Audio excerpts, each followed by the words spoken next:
Conor Murray issues feck you, Rassie response to dig at me Munster video room incident involving proper club player Billy Vunipola. Retired Ireland and British and Irish Lions scrum half Conor Murray has revealed what it was like to have Rassie Erasmus as his Munster boss. The South African was only in charge for a single season at the Irish province, joining in the summer of 2016 and exiting the following year to take charge of the Springboks, whom he has since led to back-to-back Rugby World Cup triumphs. Murray has dedicated an entire chapter titled The Erasmus Scholarship in his new Cloud9 autobiography. Looking back 8 years after Erasmus exited Limerick, the recently retired 36-year-old No. 9 claimed Munster could have done something really special had the South African remained in charge. Instead, after a season that involved the tragic death of Anthony Foley, Erasmus headed home to South Africa, and the rest is history as far as title-winning Springbok rugby is concerned. I say that as someone who felt the cutting edge from him in person. Murray began the chapter by praising Erasmus for showing proper leadership in the awful week following the death of Foley in October 2016, and he finished the 14-page reflection by describing his reaction when the news broke that the coach was leaving Munster after just 1 year in charge. "We were gutted with the news, the senior players anyway, because we knew we had an exceptional head coach. He was like what you'd imagine Alex Ferguson was like at Manchester United. Rassie was going to be a one-man revolution, and I say that as someone who felt the cutting edge from him in person. That cutting edge involved the pressure Murray came under to play against Saracens in a Champions Cup semi-final in Dublin. Murray had been nursing nerve damage sustained in a Six Nations tackle from Wales' George North, and it ultimately resulted in him not playing in the club semi-final. Taking up the story, he wrote, "Rassie is on to me all that week. Are you okay? Will you play?" Then it's like, you should be fine. There's a bit of the old South African machismo in his attitude, and in general, that is no bad thing. The downside is this old-school rugby mentality where you should play injured, no matter what the consequences are. Pain is for wimps and all that, just play through the pain barrier and you'll be fine. It's kind of like a test of your manhood for him. Are you man enough to play through the pain barrier? But he doesn't know what the consultant in the Mater Hospital has told me, and I don't tell him. It's 2 days after my 28th birthday, and if I was 4 years younger I'd have succumbed to the pressure, I'd have been guilt-tripped into it, but I'm a small bit older now and I make my final decision. I'm not playing. And I tell Rassie I'm not playing, end of story. Duncan Williams will start, there's no spare scrum half on the bench. I believe I did the right thing. The neck has never been right since. I've been getting injections and physio on it from that day to this. After I retire, I will probably need to get an operation on it. I'm glad I didn't risk doing further damage that day."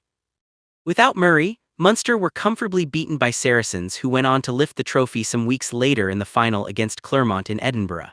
Billy Vunipola was the London club's star in that decider, but an injury he played with ultimately ruled him out of the British and Irish Lions tour to New Zealand that Murray has also been selected to go on. It was a picture of a bandaged-up Vunipola that Erasmus used to take a swipe at Murray, calling the Saracens back rower a proper club player. A week or so after Sarries beat Clermont in the Champions Cup final, word breaks that Billy Vunipola is out of the Lions tour, explained Murray in his book.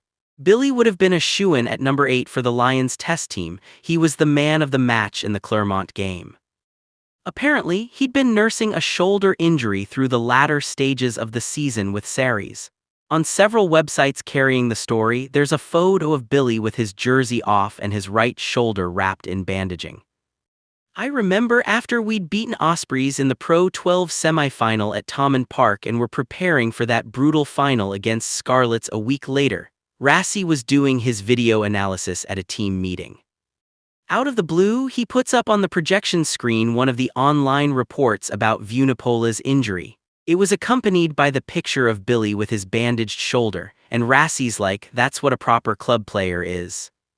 It was definitely directed at me. As in, Billy Vunipola had played through the pain barrier for his club, but there's someone in the room who didn't.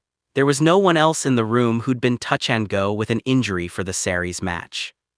Then he moved on to Munster business. It was done so quickly I wasn't sure at first what to make of it.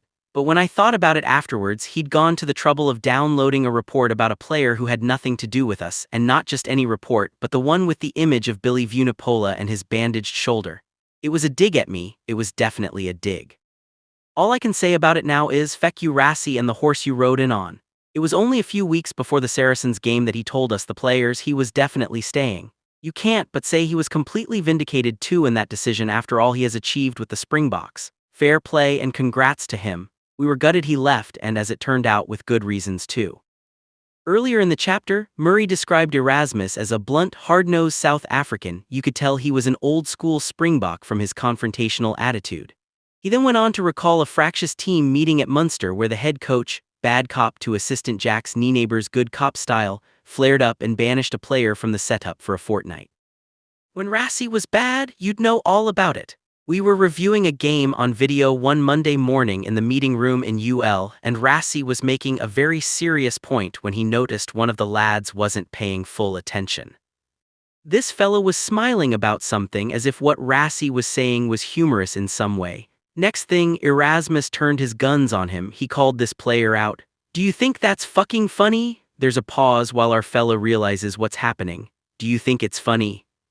All heads have turned to him now and he's flustered. He doesn't know what to say and his smile is turning to embarrassment.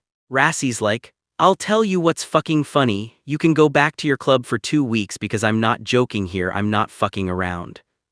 Jesus almighty, the room was totally silent. You could hear a pin drop. I never left a meeting so quiet in all my life. I remember we all left the meeting room and no one said a word. Your man duly left and went back to his club for a fortnight.